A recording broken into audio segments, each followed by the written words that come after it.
So ఇప్పటి వరకు మనం కార్లను నడిపాం, కానీ ఇక ముందు కార్లే మనల్ని నడిపించబోతున్నాయి. కార్లే మాట్లాడుకుంటాయి, కార్లే ట్రాఫిక్ సిగ్నల్స్ ను ఎనలైజ్ చేస్తాయి, రోడ్లతో కనెక్ట్ అవుతాయి, నెట్వర్క్ ను ఫాలో అవుతాయి, రోడ్డుపై నడుచుకుంటూ వెళ్లే మనుషులను గుర్తిస్తాయి, ప్రమాదాలను ముందే పసిగట్టి మనల్ని సురక్షితంగా గమ్యానికి చేర్చుతాయి. ఇప్పటిదాకా మనం స్మార్ట్ ఫోన్లను చూసాం, ఇక ముందు స్మార్ట్ రోడ్స్, స్మార్ట్ కార్ల యుగాన్ని చూడబోతున్నాం. కార్ ఎక్కితే చాలు తనకు తానే డ్రైవింగ్ చేసుకొని మిగతా కార్లతో కమ్యూనికేట్ చేసుకొని రోడ్ల ప్రమాదాలు జరగకుండా నివారించేందుకు సిస్టమ్ రాబోతోంది. అంటే వెహికల్ టు ఎవ్రీథింగ్ టెక్నాలజీని తీసుకొచ్చేందుకు కీలక ముందడుగు పడింది. ఇకపై మీ కారు మీతోనే కాదు, రోడ్డుపై వెళ్లే ఇతర వాహనాలతో కూడా మాట్లాడుతుంది. ఎదురుగా వచ్చే వాహన వేగం, హఠాత్తుగా బ్రేక్ వేయడం, ట్రాఫిక్ ను గుర్తించడం వంటి వివరాలను కారు స్వయంగా పసిగట్టి డ్రైవర్ ను అప్రమత్తం చేస్తుంది. అదే V2X సాంకేతికత. అమెరికా, చైనా వంటి దేశాల్లో సక్సెస్ అయిన ఈ టెక్నాలజీని భారత్ లో ప్రవేశపెట్టేందుకు ట్రాయ్ సిద్ధమైంది. అందుకు సంబంధించిన వీడియో ఒకసారి చూద్దాం. సో అది చూస్తున్నాంగా ఎంత అద్భుతంగా ఉందో. మన రోడ్లను మరింత సేఫ్టీ జోన్ లోకి మార్చేందుకు అడ్వాన్స్డ్ వైర్లెస్ కమ్యూనికేషన్ టెక్నాలజీ ఇది. వెహికల్ టు ఎవ్రీథింగ్ V2X పేరుతో పిలిచే ఈ విధానంతో వాహనాలు రియల్ టైంలో ఒకదానితో ఒకటి అనుసంధానం అవుతాయి. Traffic signals, road cameras, mobile నెట్వర్క్లతో కార్లు నిరంతరం సమాచారాన్ని పంచుకుంటాయి. V2X పనితీరు 5 విధానాల్లో ఉంటుంది. సో ఆ 5 విధానాలేంటో మనకి మ్యాప్ ద్వారా తెలుసుకునే ప్రయత్నం చేద్దాం.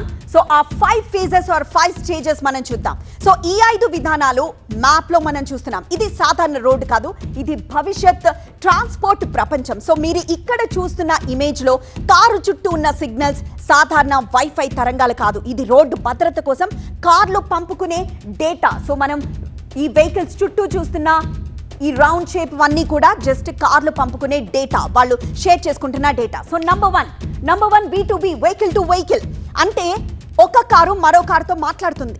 స్పీడ్ ఎంత, బ్రేక్ వేశారా, ఎటు తిరుగుతోంది అన్న సమాచారాన్ని వెంటనే షేర్ చేసుకుంటాయి.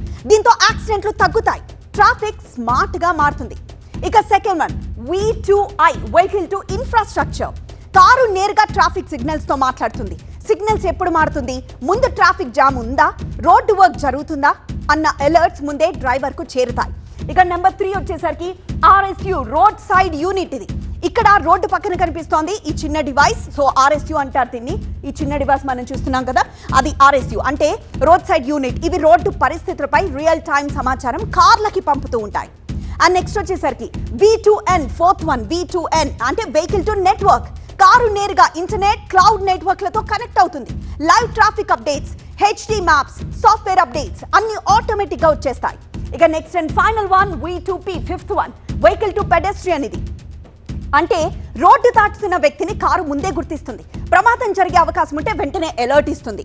అంటే భవిష్యత్తులో హార్న్ కంటే ముందు వార్నింగ్ సిగ్నల్స్ వినిపించే రోజులు రాబోతున్నాయన్నమాట. సో ఇది V2X టెక్నాలజీ అందుబాటులోకి వస్తే గనక టోటల్ కార్లలో ప్రయాణం సిస్టమే మారిపోతుంది. ఇంతవరకు మనకు పరిచయం లేని టెక్నాలజీ ఇది. ఇందులోని హైలైట్స్ ఏంటో చూద్దాం. ముందు కారు సడన్ బ్రేక్ వేస్తే వెనక కారుకు క్షణాల్లో అలర్ట్ పంపే స్మార్ట్ సిస్టమ్ ఉంటుంది. ఇక మొబైల్ నెట్వర్క్ లేకున్నా వైఫై ప్రోటోకాల్ తో పనిచేసే ఇంటెలిజెంట్ ట్రాన్స్పోర్ట్ టెక్నాలజీతో పనిచేస్తుంది. ఏదైనా ప్రమాదం ఉంటే డ్రైవర్ కు ముందే వార్నింగ్ ఇచ్చి యాక్సిడెంట్లను తగ్గించే వ్యవస్థ ఉంటుంది. ఇక అవసరమైతే డ్రైవర్ కంటే ముందే కారు ఆటోమేటిక్ గా బ్రేక్ వేసే భద్రతా ఫీచర్ కూడా ఉంటుంది. ఇక ట్రాఫిక్ జామ్ ను ముందే గుర్తించి ప్రత్యామ్నాయ మార్గాలు సూచించే స్మార్ట్ కమ్యూనికేషన్ వ్యవస్థ కూడా ఉంటుంది. వాహనాలు, ట్రాఫిక్ సిగ్నల్స్, రోడ్లు అన్ని పరస్పరం మాట్లాడుకునే డిజిటల్ ఇకోసిస్టమ్ ఇది. సెకండ్స్ లో డేటా షేర్ చేసి ప్రమాదాలను నివారించే రియల్ టైమ్ సేఫ్టీ నెట్వర్క్ ఇందులో ఉంటుంది.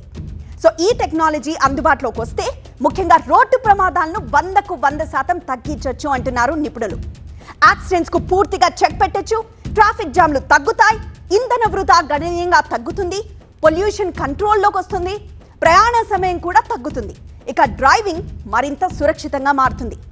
అమెరికా వంటి దేశాల్లో డ్రైవర్లెస్ కార్ల కోసం దీన్ని ఉపయోగిస్తున్నప్పటికీ భారత్లో మాత్రం ప్రస్తుతం రోడ్డు భద్రత కోసమే ప్రాధాన్యత ఇస్తున్నారు.